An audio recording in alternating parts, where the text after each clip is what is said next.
厉害，你对吧？先交给你。Okay. Thank you, Jiwei, for the invitation, for allowing me to visit. It's my first time in Nanjing, but actually my 8th time in the mainland. Always happy to be here. So I want to share with you some of the work that my group has been doing. I have to say I prepared a rather general, gentle colloquium style talk, so the first half of the talk might be a little bit easy for the audience, so just bear with me. I'll try to speed through it. But just to make sure we're on the same page, I guess everyone here is already working on exoplanets, but this slide was meant to convince people who don't work on exoplanets that we are in a golden era of exoplanetary sciences because we've discovered many exoplanets. We have a zoo of exoplanets. And the last time I checked number, we have about 6,200, almost 6,300 exoplanets found.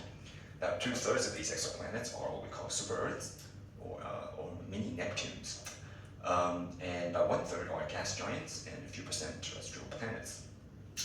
So 6,000 planets, and can also plot the exoplanet population on a diagram like this. Here I'm choosing to plot them in a planet mass versus some major axes parameter space. The color is the eccentricity of the orbit of the exoplanet. And as you can see, the exoplanet population occupies a large range in parameter space. We have planets that are very close in to the stars, cold Jupiters, which are very far out. And we have planets of a few Earth masses up to, say, 10 Jupiter masses.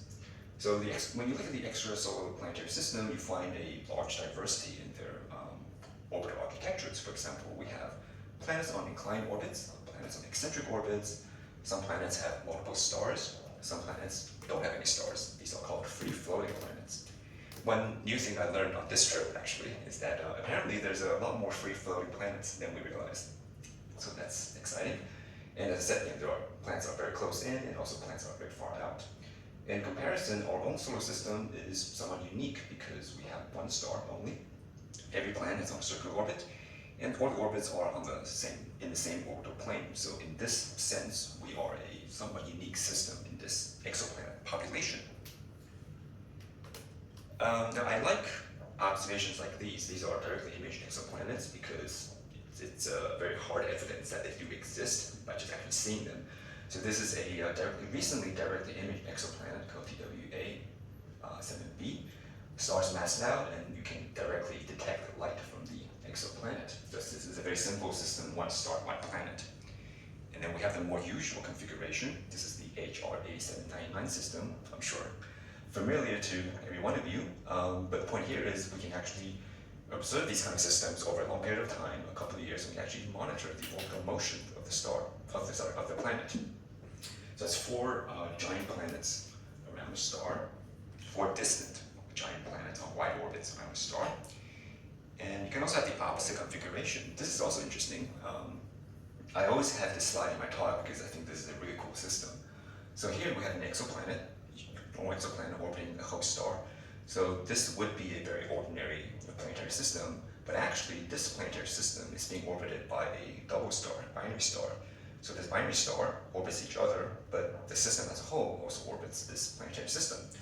So if you were to live on this planet, you might actually see 3 suns at sunrise. So is this triple stars? Yes. So 1 star inside the planet's orbit and 2 stars outside.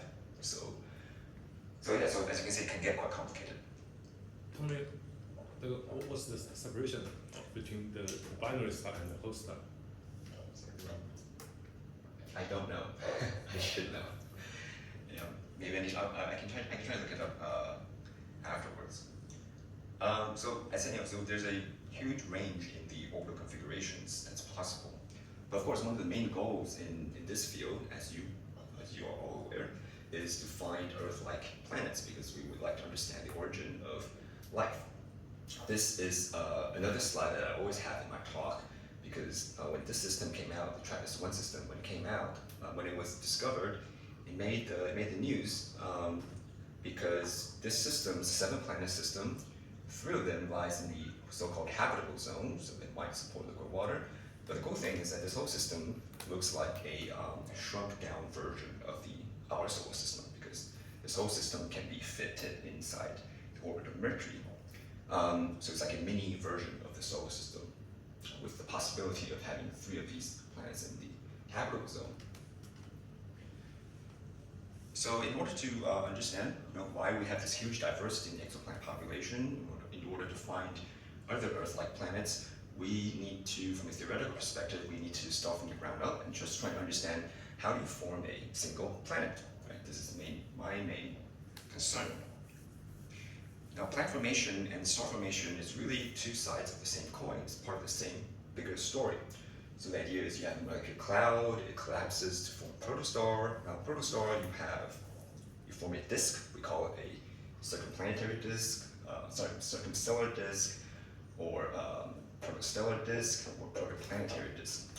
And the idea is once you form a protoplanetary disk, somehow the planetary systems emerge from this protoplanetary disk. And the disk lives a few million years. When the disk goes away, when it evaporates, you are left with a planetary system. So nowadays, we observe the final planetary system very often on a daily basis. So if we would like to understand why the end product is what it is, we need to go back a few steps and understand what is happening during planet formation, during the stage of during which you still have the protoplanetary disk and when planets are forming in the disk. So my main domain of study is these epochs here, where the disk is formed, and trying to understand what is happening inside the disk. Now this is an actual observation of a protoplanetary disk. I forgot which one it is actually, but it's a nearly edge-on system. But even then, you can see, if you squint your eyes, you can see structures inside the disk, these so-called gaps and dark lanes. So we can actually, my point of this slide is to show you that we are in an era where we can actually observe the birth sites of planet formation. Right? This is where planet formation is going to happen, and we can observe the system now. And that is very helpful. Here's another example of an actually observed protoplanetary disk. Is it showing okay? I hope it's not too reflective. Anyway, the point is, this is a nearly face-on protoplanetary disk, and you can see these 2 dark lanes. And the leading idea for explaining these rings and gaps observed in protoplanetary disks is the fact that there could be ongoing planet formation. So planets could be already forming inside these systems, and even though we are not seeing the planet, we are seeing the signature of the planet, because the planet might disturb the disk to make these rings and gaps. Is this the same system as before? No. Yeah, this is another system, happens to be faced on, so we can see the whole activity distribution. The other one is a bit more inclined, much more nearly edge on. Now, this idea of planets forming in a disk and then forming structures in a disk has been around for a long time, but it's only in last, say, 7 to 8 years that people have actually started to observe these kind of systems. This is the second example, actually. The second example observation where people have directly observed a protoplanetary disk, number 1. Number 2, the disk is structured. There's a hole in the disk. You have these rings, these gaps here in this. And number 3, there are planets in the system. So we have one planet here, one planet here. So I said this is actually only the second example discovered, I think, last year in 2025, where you have all 3 components. The disk, structured in the disk, and planets in the disk and the planet is where the structure is identified. So this is, I would say, the very hard evidence that planets form in the disk, and even once they form, they disturb the disk to leave. Yeah. I have 2 questions. Yeah. The first one is how large is these 2 rings? What is the size or the mass? Yeah, I should be better prepared. I don't know. I think it's a couple of Jupiter masses. Jupiter mass. Yeah. It has to be in order for it to be observed directly. These are direct imaging So planets. is there any data for the age? Age, probably, but I don't know. I should read this paper. I have to say I only looked up the images. But my point stands. This is only the second system where people have actually observed a disk with planets in them, with structures in the disk. Right, so I spent a good 10 minutes trying to convince you, and I hope you are convinced, that planets do form in disks, right?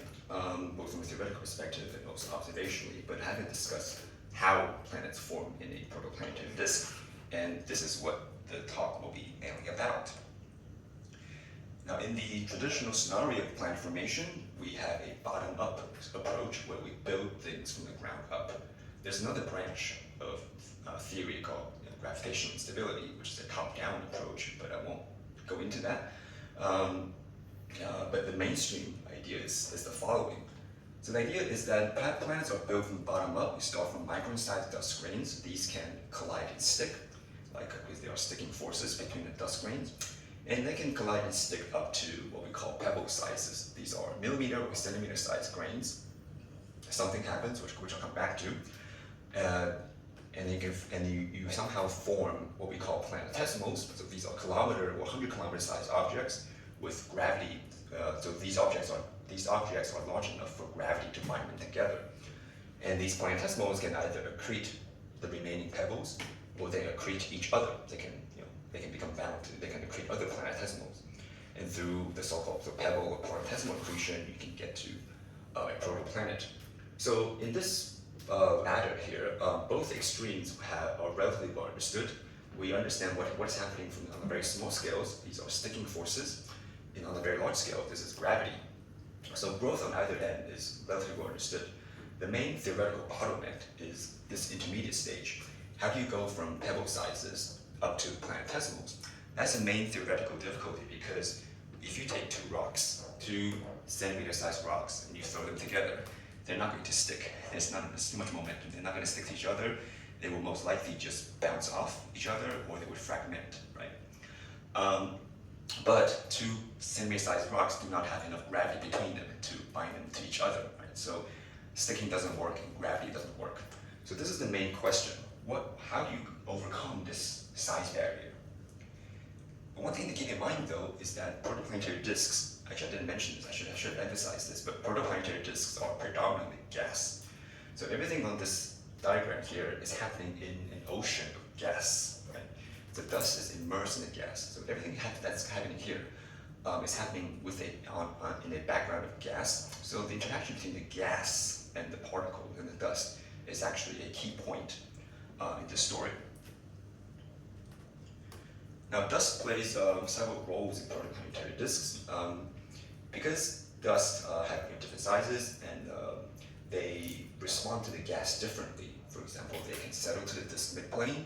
They can drift to the star, which I'll get into in the next slide, actually. They'll drift. And the point is they will move in the disk, either vertically or horizontally, and their motion in the disk depends on the particle size. So big particles tend to settle to the midplane, they tend to drift towards a star. So big particles, so if you observe at longer wavelengths, you are essentially tracing bigger particles. In that case, you are sort of looking at the sort of midplane or the inner disk.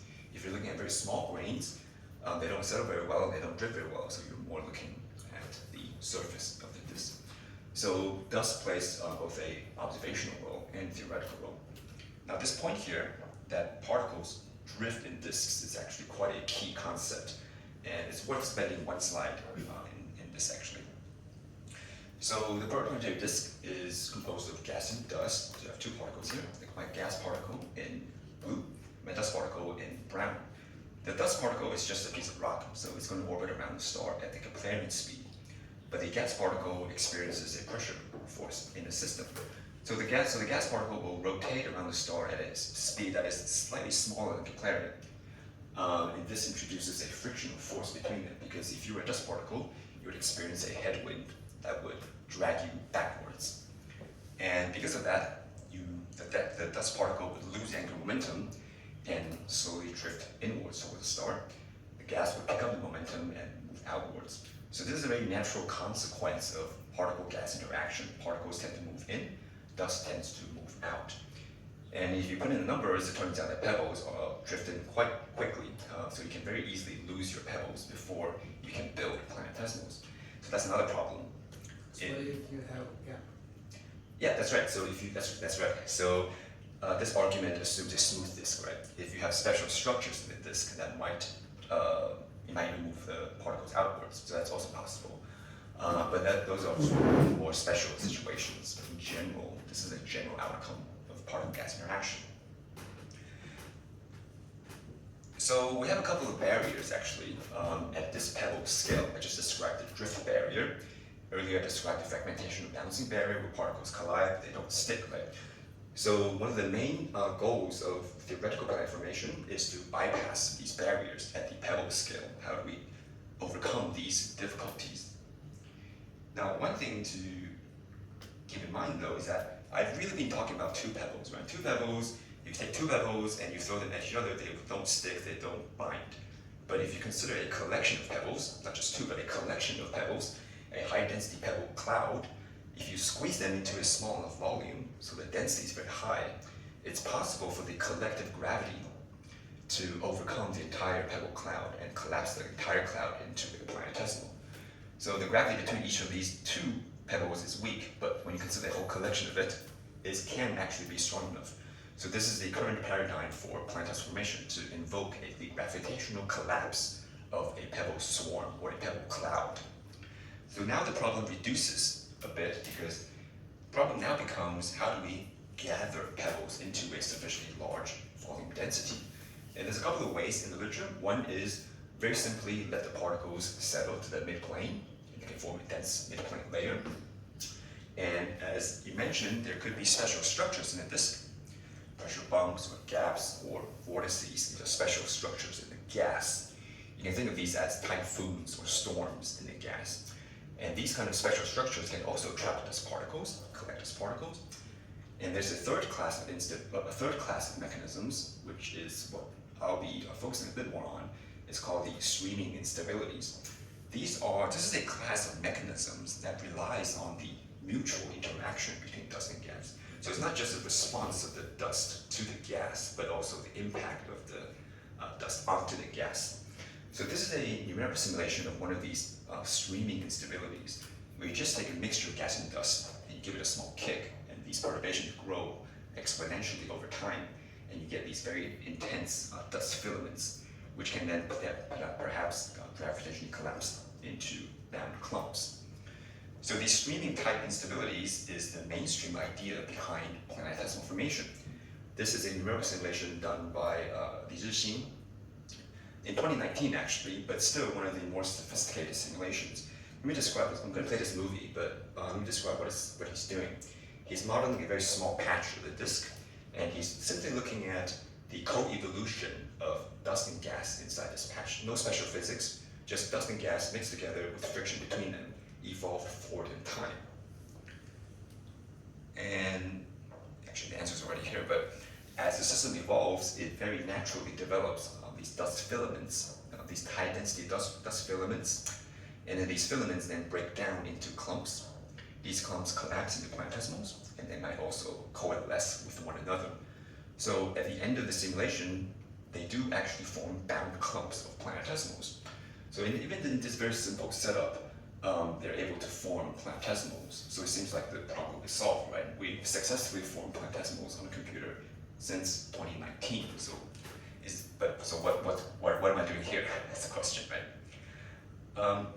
But one thing to keep in mind though, as I said, because this setup is so simple, it does put some of this result into question in the sense that most of these simulations or models of this streaming instability is based on very idealized conditions in a disk. So for example, the disk is smooth, no special structures in the disk.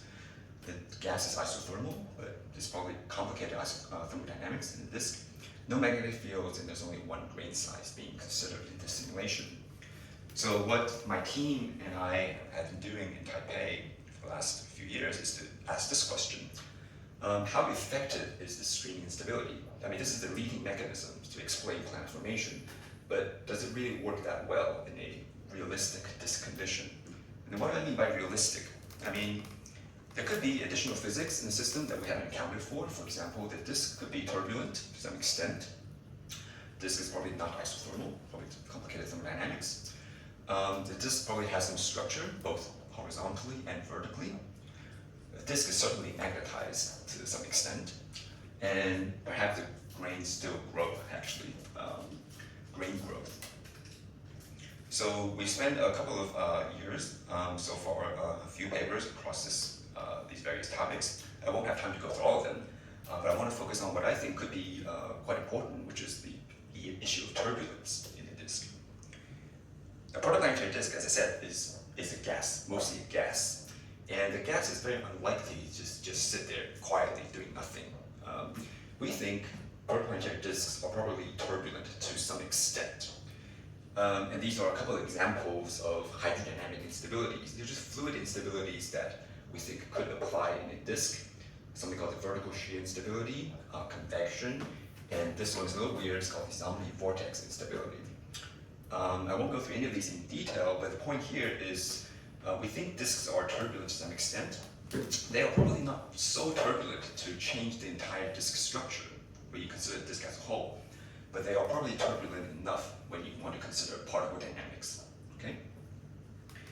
Now, when it comes to turbulence, I think there's an interesting dilemma, actually. On the one hand, on the superficial level, when you think of turbulence, and a turbulent stir, you think of chaos, right? So, and that is true. On very small scales, you expect turbulence to kick the particles around, to disperse particles, and that would make planet formation difficult because, as I said, we want to collect the particles. But here's the thing: when we consider disk turbulence has a special property that it might actually form large-scale structures from the turbulence. And if you form large-scale structures, these structures can actually collect dust particles.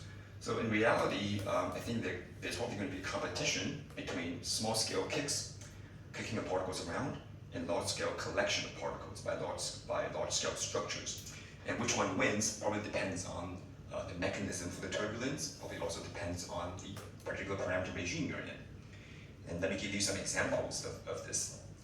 This is a numerical simulation carried out by Maris Lehman, my former postdoc. This is looking at what happens to dust particles. The color here is the dust density. What happens to dust particles when it tries to settle towards the disk midplane, but the gas in the background is undergoing one of these turbulent instabilities. So it's one of these hydrodynamic instabilities that lead to turbulence. Let me play it. And particles, they want to settle, but they don't really make it because the disk in the background is becoming unstable and turbulent, and it is stirring the particles back up into the atmosphere. And at the end of the simulation, we have essentially perfect mixing in the vertical direction. This little blob here is artificial, it's to do with inner conditions, so that's an artifact, but otherwise, the point is the particles do not settle successfully, they get remixed into the atmosphere. So for this particular simulation, we would say we cannot really have planet formation because we don't have high particle densities anywhere. This is another example, a different instability, but same idea. We're going to be looking at the evolution of dust in response to a gas in a disk that's undergoing one of these hydro instabilities. And here, let's see what happens. So particles initially, they do get kicked around, they get dispersed by the turbulence in the background, but over the simulation timescale, a couple of hundred orbits, you see the particles being slowly collected into these rings, these ring features. And that is because in this particular case, the gas in the background, the turbulence, is actually forming structures in the disk. And that structure is collecting dust. But the structures themselves are not very steady, so the collection effect is very unsteady too. So overall, there's some collection, but not quite enough, actually. Excuse me. Yeah. The black zones, they mean the gap? Yeah, it means there's a lack of dust. So this is just a dust density, actually. So the black is 0, so that's the gap. Yeah, essentially 0. Yeah. And I should say, these simulations were done in 2D, so this is an axisymmetric simulation.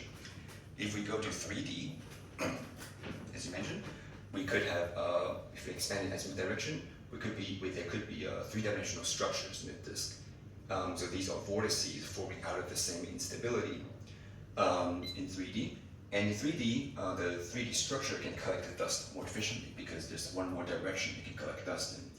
And in this case, we get about 10 times more concentration compared to the axisymmetric calculation. But still not quite enough. I mean, this is the dust to gas ratio. To give you a sense of the numbers, in order for a pebble cloud to collapse into planetesimals, the dust to gas ratio has to be about 100. So here it's only 0.3. A little bit better than before, but not really enough. And that's because there's still activity inside these structures, in this case vertically, that prevents the particles from really collecting into the center. So 3D helps, but not all the way. Now, one interesting, so I've given you two examples where I put in some external turbulence in the gas, and I showed that it's probably detrimental to planet formation. But even without external turbulence, there are limits, there are thresholds you have to surpass in order to get planet tensor formation. This diagram looks a little bit complicated, but let me explain what is happening here. So these are individual simulations where people simulate this streaming instability without any external turbulence. So it's just a particle in gas. And they're varying two parameters. One is the amount of dust in the system, so the metallicity, as we call it, the dust-to-gas ratio, dust-to-gas mass ratio. And on the horizontal axis is the particle size. So when you do simulations across this parameter space, you find two outcomes only. One outcome is the system undergoes strong clumping, planetesimal formation. The other one being no clumping. And so there's a boundary in this parameter space, depending on which year you look at. This boundary is always being refined. So the idea is that at a given particle size, there is a threshold metallicity. There's a minimum metallicity you have to exceed in order to go into the clumping regime. So if you're below this threshold, then there's no clumping. And let me give you an example of that. This is a simulation that we carried out, actually my student carried out, a very standard setup. Particle gas, no external turbulence, at a very low metallicity regime. And what you can see is just a bunch of mess, actually.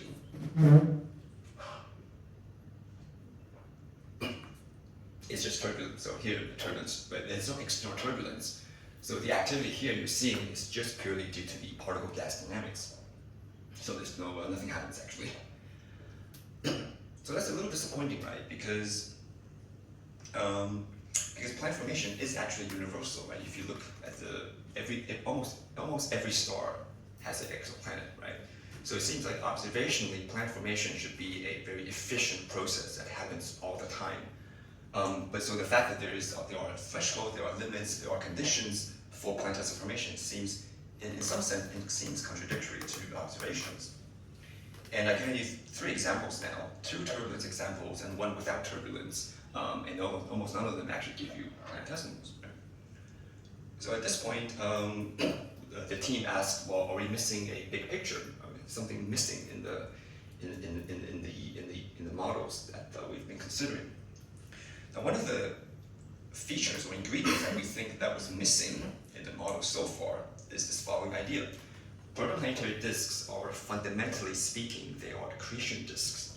These are disks where material slowly drains onto the star. And accretion disks are ubiquitous. Accretion disks is a very common object in astrophysics, protoplanetary disks being one of them. So in models of planet formation in which we need to invoke some kind of disk model, we should probably include accretion in the disk because accretion exists and we can observe them.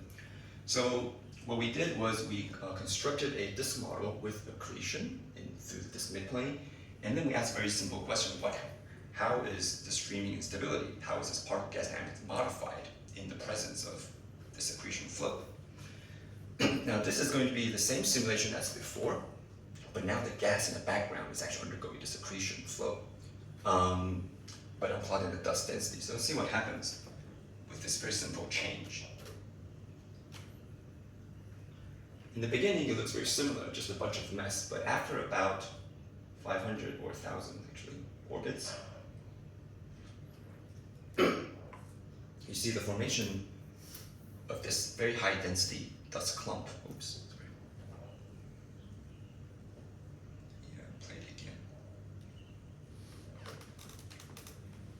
So in the beginning, it's very similar to the previous case, it's just a bunch of mess. But over time, it does actually form strong dust clumps.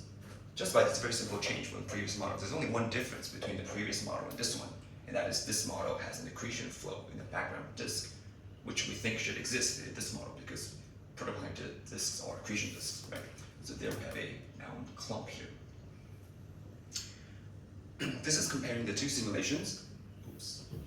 we're looking at the maximum dust to gas ratio on a log scale. For planet formation, you need it to be around here. This is the time axis. So my previous model, where I don't have accretion, a standard model, is the blue curve. It stays around dust to gas ratio 10. But just by including this accretion flow, I can promote the system from a non-planet formation regime to a planet formation regime. I can boost it up to about dust to gas ratio 100. So this very simple change in the model seems to actually facilitate planet formation. And we think this is quite an exciting result. This is simulations done by my PhD student, Wang Xiangzhi, currently in prep. Now, I do have to mention one caveat of this system is that the accretion in an actual protoplanetary disk is probably mediated by magnetic fields. But the simulation themselves, these two simulations do not include an evolving B field. We just include the effect of a B field, but we don't evolve the B field itself. So these are what we call passive magnetic field simulations. Then you can ask, well, what happens if you actually consider a dynamically evolving magnetic field and actually evolve the MHD equations? And this is a broad direction which I'm going to push into in the next, so my next phase in research is to push into the dynamics of dust and evolving magnetic field. This is a demonstration simulation. Actually, this is already published, but one of our first results. This is just looking at particle-gas interaction, but the gas is now magnetized. Let me play the movie first, actually. Again, it's a bunch of mess, but I'll make my point very soon. So, if you look at the simulation, it's a bunch of mess, but every now and then you have these transient clumps of dust-to-gas ratio close to 1, not quite 1. Now, this dust-to-gas ratio is not going to form planets, right? So it doesn't look very interesting until you compare this simulation with previous simulations. This setup has actually been done before in the purely hydrodynamic limit, actually 20 years ago. So this is a simulation done in 2007, very similar physical setup to my one, but just this one does not have magnetic fields, whereas mine one, the one I did does. Oh, we can draw this. Okay. So you can see in the hydrodynamic limit, the fluctuations are quite gentle. We start with a dust-to-gas ratio 0.2 and we end up with a dust-to-gas ratio 0.2. So not much happens. But just by including magnetic field, I would say it changes the outcome qualitatively because we now have much more intense dust clumps. Oh, very nice.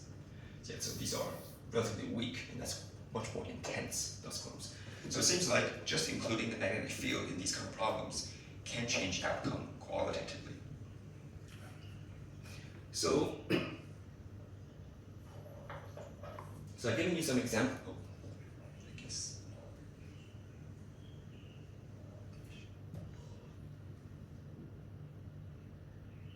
Okay. So I've given you several examples of how streaming instability can be modified by turbulence or accretion flows or magnetic fields. And outcome's not always the same, right? Sometimes it promotes planet formation, sometimes it inhibits planet formation. So unfortunately, there's no conclusive conclusion. But one thing we know for sure, whatever happens is that planets do form, right? That's an actual obvious outcome. So whatever the details of streaming instability is concerned doesn't really matter because at the end of the day, we know observationally planets do form. But that's still not the end of the story, even after planet formation. Once planets form, the disk is still there, so there's still going to be interaction between a planet and a disk. And this is actually quite an important interaction.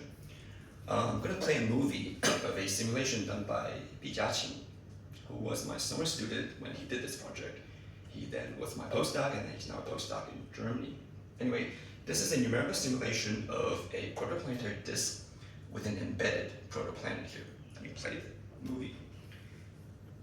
When a planet forms in a disk, and if the planet is massive enough, a very common outcome is gap formation. The planet would carve a gap in the disk, pushing material away from the disk, and around the edges of the disk, you would form a dust ring. This is why we think the observations of rings and gaps makes us think of hidden planets, because this could be a natural explanation for rings and gaps observed in protoplanetary disks. So these are two ALMA surveys of protoplanetary disks that demonstrate, yeah, indeed, most disks that you observe do contain some kind of structures in a disk, right? And just to flip back again, so the common explanation for these rings is planet-disk interaction. And if we assume planets are responsible for making these structures, then you can do the following exercise, as Wing Hao did in this paper. There are many such examples where people take an observation of a protoplanetary disk, a structured protoplanetary disk, in this case a gap in a ring, so this is an observation, and they run a lot of hydrodynamic simulations. And they put in a planet in the simulation, and then they try to make a synthetic observation from the simulation data. So this is a synthetic observation based on disk planet simulation.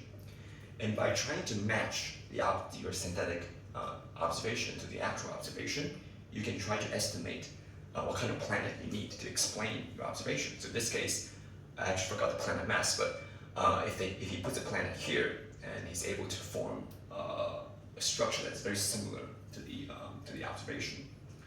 Now, for one particular system, you can spend the time to tune your parameters, right, to fit your observation. But if you're given a survey and you want to analyze a whole bunch of data, then you might want to try to automate this process. And this is a series of works led by my first postdoc, Sergeant Aldi, where he trained a neural network to learn about the connection between structures formed by a planet in a disk and the underlying planet properties, in this case, planet mass. So this is one version of his model where you feed the neural network an image of a protoplanetary disk, and if you know it has something additional about the disk, like the temperature or viscosity, you can supplement that. So you provide this to the neural network, and you ask the network, what kind of planet mass do I need to make a structure like this? And it would give you an answer straight away, immediately. And he applied this idea to the famous HL tau image. So in the disk around HL tau, you have 3 gaps. And people have done hydro simulations to model the system. And they found if you put 3 planets of about 1/3 of the Jupiter mass, you can explain the simulations. You can explain the observation, sorry. But this takes time, right? You need to do a lot of simulations to match the observations. In Sergeant's approach, he just fed the gap data into his neural network. And the network tells you you need about 3 planets, each of about 0.2 Jupiter masses. So it's very similar results, but this one can be obtained instantaneously. So I think this is quite a exciting alternative to fit, or to way to analyze observations like this. Now, in order to train his neural network, right, he had to do a bunch of he had to make a training set based on simulations. I think he had to do about 1,000 simulations. So some simplifications were needed, like he made the systems 2-dimensional. But protoplanetary disks are actually 3-dimensional objects.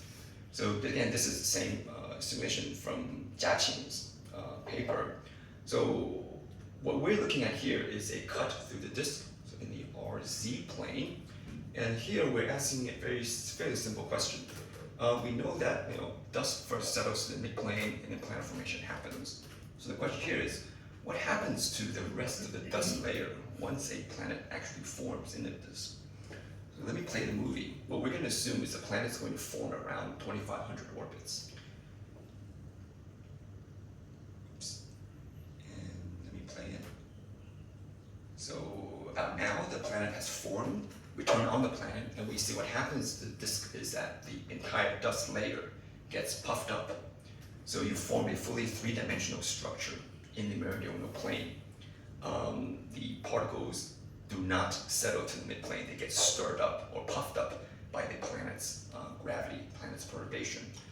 So the lesson that was learned here is that, if possible, it is necessary to do 3-dimensional simulations in order to capture this fully 3-dimensional structure in the dust flow. And very recently, actually I think last week, Jiaqing submitted a part 2 to this paper, where he allowed the planet to go on an eccentric orbit. So for reference, his circular orbit simulations were these ones. So this is circular orbits for a Saturn-mass planet, for a Jupiter-mass planet. And what he finds is that as he makes the orbits more and more eccentric, the puff-up gets more severe, and also the gap actually disappears. You see, from both planet masses, from circular to eccentric, you have a clean gap to no gap. So if you reverse that argument, if I observe a disk and I see a very clean gap, I might conclude that the planet is probably on a close to circular orbit rather than eccentric. Now, So why is that? Yeah. So why is that? Why is that? Good question. I think it's because the planet, because its orbital radius is not fixed, right? It goes in and out of the disk, so there's time for the gap to be filled by the disk,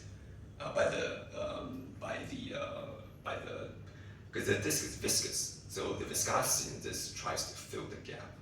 And I think if the planet is at a fixed orbit, then it will keep perturbing the same location all the time.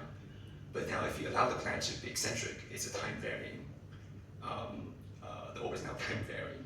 So I think that allows the viscosity to fill the gap sometimes, I think.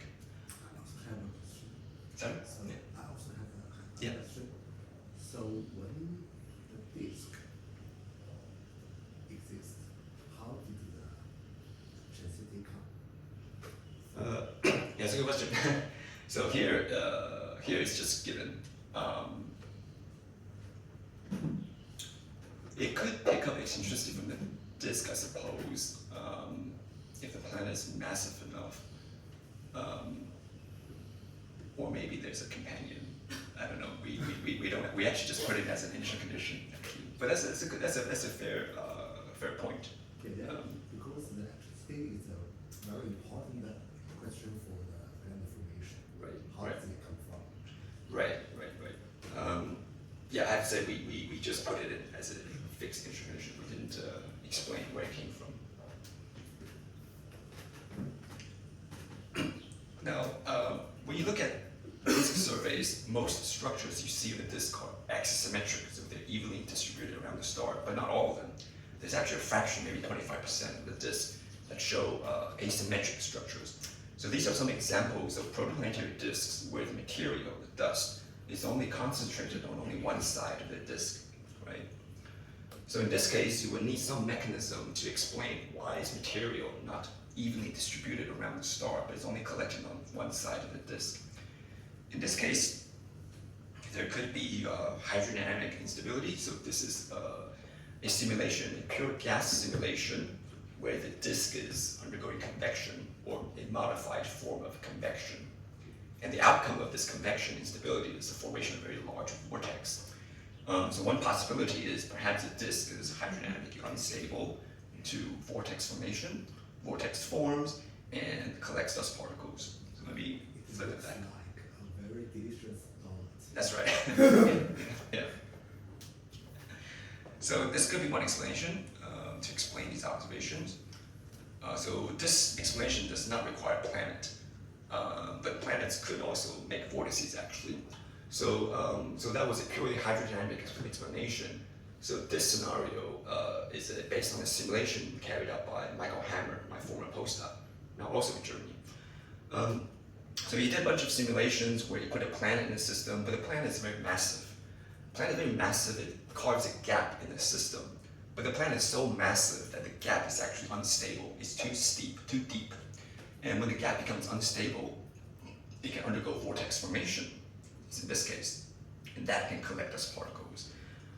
So there are both, non-planetary and planetary explanations for asymmetries or these lopsided protoplanetary disks.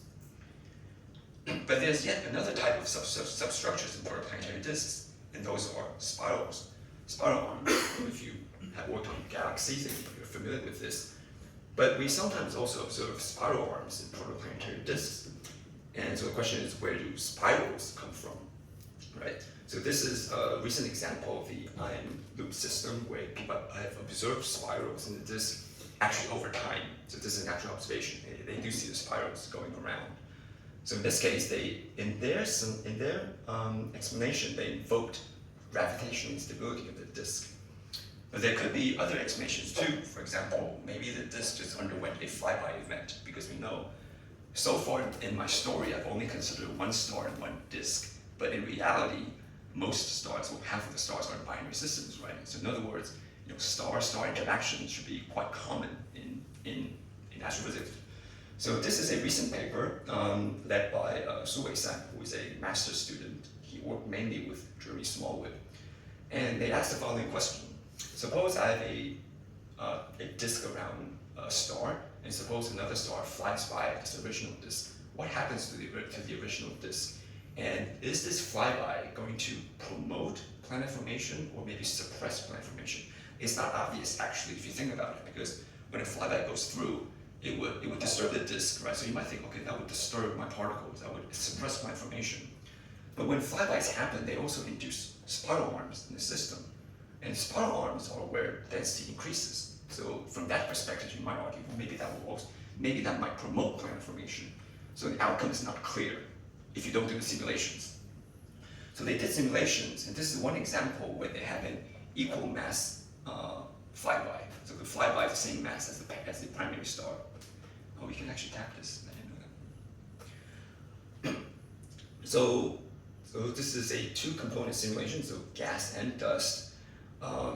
Disk around the star, and they send a secondary star across the first star, and this flyby event induces spiral arms in the disk, but the spiral arms look different actually, depending on it's gas or dust. And then once the flyby happens, they analyze the structures in the disk, and they concluded that actually, because of the promoted increased density in these spiral arms, in this case, we think planet formation is actually promoted, even though the flyby is a sort of disruptive event. The increase in density overcomes that. And in this particular case, they think planet formation is actually promoted. What is the difference between the first case and the second case? These are two cases, right? No, it's the same case, it's just this is gas. This is the first case. Yeah, this is gas, This is gas. and this is dust. Okay. Yeah, that's our body, and this is time evolution. Yeah. So in this case, planet formation is promoted. Okay, I think I'm at the end. So I'll just quickly summarize. There are only a few takeaway points. Just to emphasize, we are in a golden era of planet formation. In the story of planet formation, planetesimal formation is the main bottleneck, theoretically speaking, from pebbles to planetesimals, because there are various barriers to planetesimal formation. So the question is, how do we overcome these barriers? Maybe we can invoke something like the streaming instability, but streaming instability might be modified under various situations. It might be complicated by additional physics, but it doesn't really matter because we know planets form. And once planets form, they continue to interact with the disk, and this interaction can both shape the disk and also shape the planet itself, the planet's orbital architecture itself. And this could be one way to explain structures in disks, either rings or lopsidedness or spirals to these disk companion interaction. And that will also be one area which I will try to push in, is the disk-planet interaction side of the story. Okay, thank you. 谢谢林老师，一个非常的丰富的一个报告，大家可以